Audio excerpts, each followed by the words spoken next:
そこからのそのマインドセットの転換が早かったのかなと思います。日本語カフェへようこそ。台湾で日本語を教えている日本人の春です。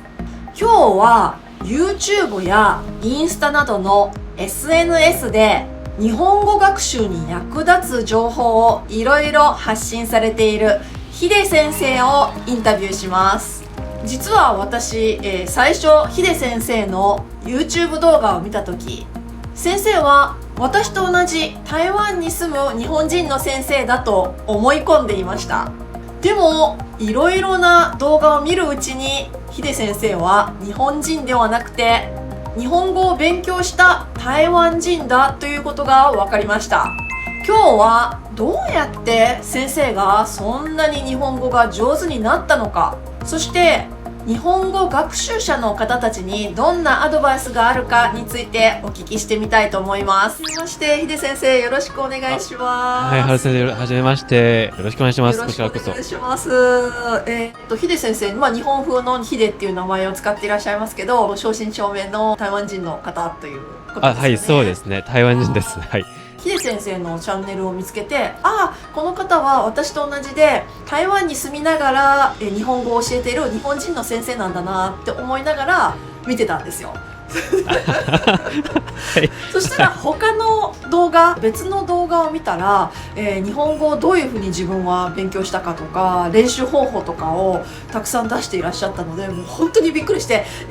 この先生日本人じゃなかったのって思ったんですよね。恐縮です。本当に。それでもうぜひヒデ先生から話を聞かなくっちゃと思って連絡差し上げたんですけど、かなり幼い時から日本語に接する機会があったんでしょうか？台湾の多分同世代の子供っていうか、今もう成人してますけれども、同世代の方たちとはほとんど同じで、小学校くらいの時に日本のアニメとかゲームとかそういうのが一番多かったんですよね。だから小さい頃はやっぱりこういう機会が多少あったのかなっていう感じです。当時は日本語の発音で、中国の字幕だったんですか？それとも吹き替え版もあったんですか？アニメはやっぱり吹き替えがすごく多かったという時代ですので、だからアニメを見て日本語聞けるという環境じゃなかったんですね、テレビの。じゃあ、日本のアニメなんですけど、聞こえてくるのは普通に中国語が聞こえてきたんですね。そうですね。はい。ということは、小さい頃から耳が慣れていたというのとはちょっと違いますよね。ちょっと違うと思います。はい。じゃあ、日本の文化という意味では小さい頃から、はい、そうですね。というか小さい頃から。これは日本のものだって分かってたんですか？はい、分かってました。はい。日本語自体は、いつ頃から触れる機会があったんでしょうか？小学校5、6年生ぐらいの時に、PSP っていうこんなちょっと小さめのこういう、はい、そうですね、ポータブル形式の、ゲーム機なんですが、そこから日本語吹き替え版のアニメがあるんだっていうことを知って、中学校かな、の時にちょっと日本語吹き替えのブリーチとか見てましたね。そういうアニメを見始めたんです。そう。じゃあ本格的に日本語を勉強してみようと思われたのは何かきっかけがあったんですか？それは、中学校多分2年生3年生ぐらいの時にある PSP のゲームに出会ってですね、ストーリーがすごく重要なものとなってて、で全部ボイス入っていましたので、そこで50音を覚えて聞きながら字幕を見て50音を覚えて、ゲームをしながら50音を覚えたんですか？そうですね。そのような話を初めて聞きましたね。ゲームから50音を勉強したという。はい、ボイスを聞いて、2文字目はこれだからこれですよねっていう感じで覚えたんですけど、ちょっと字が出てきて声も聞こえてくるので、この字はこの音、この字はこの音みたいな感じで覚えた。はい、そうです。はい、一番最初に覚えたのは多分そうだと思います。そうを覚えた。さしすせそのそうが最初に出てくることがすごく多かったんで、そうを一番最初に、はい、そうなんだとか、そうだったんだとか、そういうことが多かったんでしょうかね、もしかすると。そうですね、そうですね。面白い。じゃなくてそうから覚えたという。はい、そうから始めました。はい。これはなんかすごく一生懸命勉強してるっていう感じじゃなくって、そのゲームをするついでに遊び半分みたいな感じですね。そうですね。はい。一生懸命、うわー、勉強大嫌いだっていう感じで勉強してたわけじゃないですね。でもまだこの時点では台湾にいらっしゃって完全に独学っていう状態ですよね。そうですね。独学でしたね。結構独学の状態である程度の、レベルまで行くことができたんですか？まあ大体ですが、その大学行く前に、いや、大学行ったばっかりの時に受けた JLPT のテストは、試験の結果は N2 合格でした。ということは別に大学で日本語を専攻されたわけではなくて、大学はまあ日本語学科に入りましたけれども、入ったんですけど、もうその入った時点ではもう結構喋れたはい、そういうことになりますね。はい。もうぜひその独学の方法、どういうふうに N2 に受かるぐらいまでのレベルまでいけたのかなってちょっと興味があるんですけど、先ほどの話なんですけれども、中学2、3年生ぐらいの時からちょっと50音を自分で、覚え始めて、まだそこまでうまいとは言えないそんなレベルで高校に行ったんですけれども、高校時代は運が良くてですね、日本との交流が多い高校でしたので、姉妹校があったり、日本に姉妹校があってちょっと交流会が、そういうイベントが校内にあったんですが、修学旅行で来てくださった日本の学生さんたちと交流していろいろ話せるっていう機会があったんですね。はい。そこで初めて日本の方と話してて、自分日本語まだまだ下手だなっていうのをっていうのに気づいて、ちょっと本格的に独学を始めて、こここうなんだろうな、そここうなんだろうなっていうのを練習したりしました。はい。やっぱりそれまではゲームとかインプットばっかりですね。ゲームでインプットして、そのゲームの通りにちょっと読んでみたりしたんですけれども、日常生活の中では少しその独り言の時とか、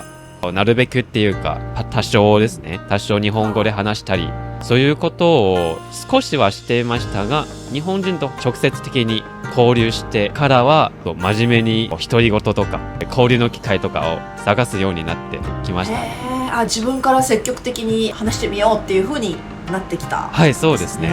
さっきおっしゃったのは、自分は、ある程度独学していたけど、やっぱり日本人の方と話してみて、ちょっとそんなに上手じゃない部分があるなって気がついて、ちょっとがっかりしたりとかやる気がなくなったりすることはなかったんですか？そこはですね、最初はやっぱり少しやっぱりそこは仕方がないと思いますが、そこからのそのマインドセットの転換が早かったのかなと思います。間違えるのはやっぱり外国人だから普通だっていう認識を多分持っていましたので、私は外国人ですよっていうのを忘れずにたくさん話さないと伸びないのでやっていましたね。これ結構言うのは簡単ですけど、やっぱり私たちは感情の生き物なので、やっぱり、がっかりすることもあると思うんですけど、そうですね。自分に言い聞かせたわけですね。間違えて当たり前だと。そこは仕方がないなっていうのを早い段階で多分受け入れたんでしょうね。なるほど。ある意味なんていうか、その謙虚な心みたいなそういうのも必要なのかもしれませんね、外国語学習において。多分じゃあそこから大学時代に日本に留学されることになるんですか？はい、大学もう4年生の前半期のところなんですけれども、東京の大学にちょっと半年間留学しておりましたね。半年間ですか？じゃあ逆を言うと、それより前は別に日本に住んだわけでもないということですね。そうですね。さっきのお話ですと、行く前からある程度のレベルはあったということなんですけど、その半年間の中で言語のことでもいいし、それ以外のことでもいいんですけど、この半年間の留学の経験っていうのは、結構収穫というか、ご自分自身の人生に影響が結構ありましたか？そうですね。日本語の成長っていうか上達っていうかは多分もちろんあったと思います。でも一定のレベルまで行くと慣用句とかの勉強だったり、そういうところで伸びて顕著では、言えないのかな。やっぱり最初の方はすぐ伸びるのが分かりますけど、そうですね。私も中国語の熟語っていうか、ことわざ成語とか、今でも勉強中ですけど、そんなに差は感じないというか、できるように。日本に行ってやっと日本の小説とか読めたり、り、そういうところでちょっと文学的な練習とかをしましたね。あとはやっぱり文化的な自分個人の成長というか、気づきがあったり、人との接し方とか友達の作り方とかいろいろありましたけれども、例えば今おっしゃった友達の作り方っていう部分は、台湾人の友達の作り方と日本人の作り方やっぱり違うなって感じたんですか？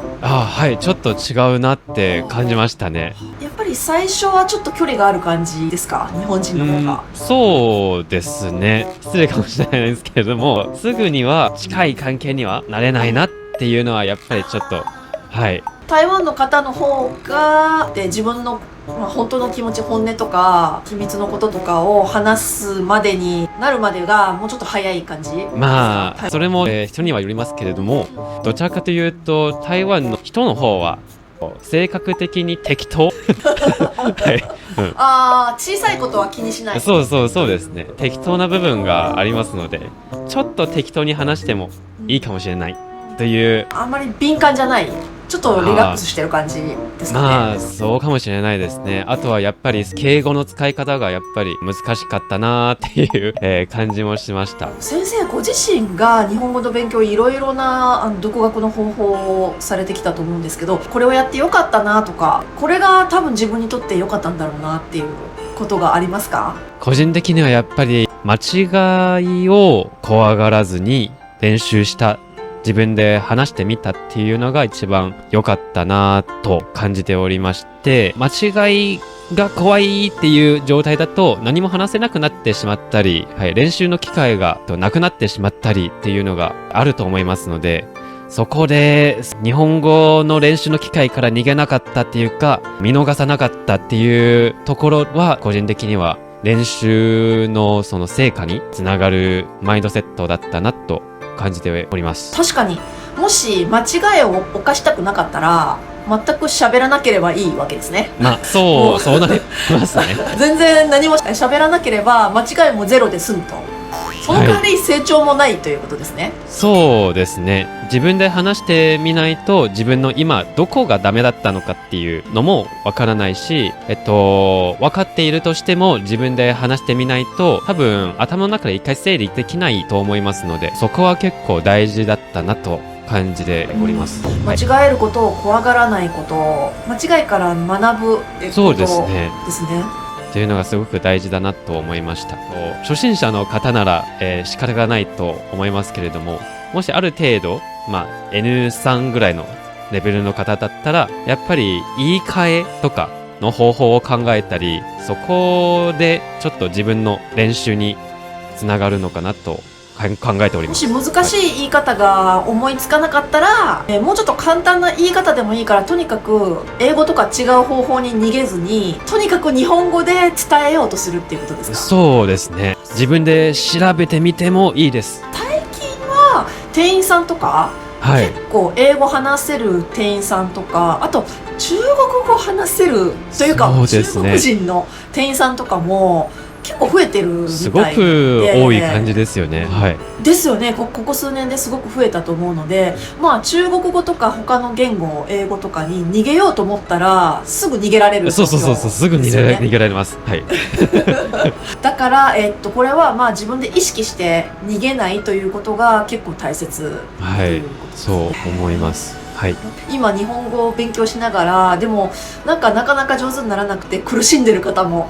結構いらっしゃるみたいなんですけど、そういう方に何かアドバイスというか。そうですね。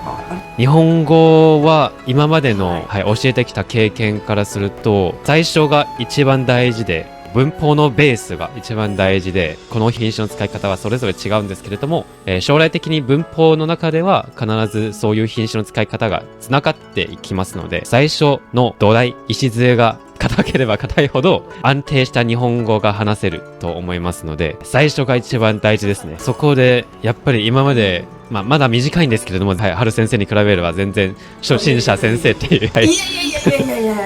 立場だと思いますけれども、気づきっていうと、最初はちゃんと練習してくださいねっていうあ、そうですね。それもさっき言ってた話とつながると思いますけど、そういう文法以外の部分に逃げないというか、そうですね。確かにね、つまらないと思う部分もあるかもしれませんね。これはあんまり日本人こういうこと言わないとか、そういう風に言って逃げてしまうんですよね。そうですね。でも長い目で見るとやっぱりこういう文法時々出てきますし。そうですね。で、将来的にちょっと難しい文法があったとしても、これはこういう位置づけですよね、そういう品詞ですよねっていうと、じゃあこのように使うんだっていうのがすぐわかるように、なると思いますので。やっぱり基礎は大切っていうことですね。そうですね。はい。じゃあちょっと私の想像と違ってました。先生はもともとゲームがお好きでアニメも好きだったっておっしゃっていたので、耳から聞いて真似をするっていうそのことを強調されるかなと思ってたんですけど、文法は結構大切ですよっていう文法大切ですね。はい、そう。ヒデ先生のいろいろな動画の中には発音を良くするためにはどうしたらいいかとか、そういうのも結構あるので、よかったらこれご覧の、皆さんはチェックしてみてください。ありがとうございます。なんか最後アピールしたいこととかありますか？アピールしたいことですか？じゃあちょっと話します。学生さんの皆さんは多分日本が好きだとかゲームが好きだとかアニメが好きだとかで始めた方が多くいらっしゃると思いますが、そういう好きを忘れないでください。好きはいつか上手につながりますので、私の今の後ろのこれなんですけどもこれすごいですね。これ全部ゲームですか？これはボードゲームで。そうなんですか？ボードゲームなんですか？はい、ボードゲームです。英語のものが多くて、個人的にも好きで、ボードゲームが好きで英語の勉強をしています。こういう好きがやっぱり自分を押す力になりますので、基礎を忘れずに、文法の基礎とか言葉の基礎とかを忘れずに徐々に勉強していくと、好きなことももっといっぱいできますよということだけ忘れないでおいてください。本当ですね。個人的にも教えることが好きで先生始めましたので、好きを忘れずにっていう心構えも多分自分にも言ってますね。なるほどなるほど。どうでしたか？ヒデ先生は今までの人生の中で半年しか日本に住んだことがないということでしたが、本当に流暢な日本語を話していらっしゃいましたね。特に先生がおっしゃっていた間違うことを恐れてはいけないという部分がすごく印象的でした。じゃあヒデ先生のチャンネルとか他の SNS は下の概要欄に貼っておきますので、ぜひそちらからもチェックしてみてくださいね。皆さんは外国語学習でどんなことをモットーにしていますか？よかったらコメントで教えてくださいね。ではまた日本語カフェで会いましょう。はるでした。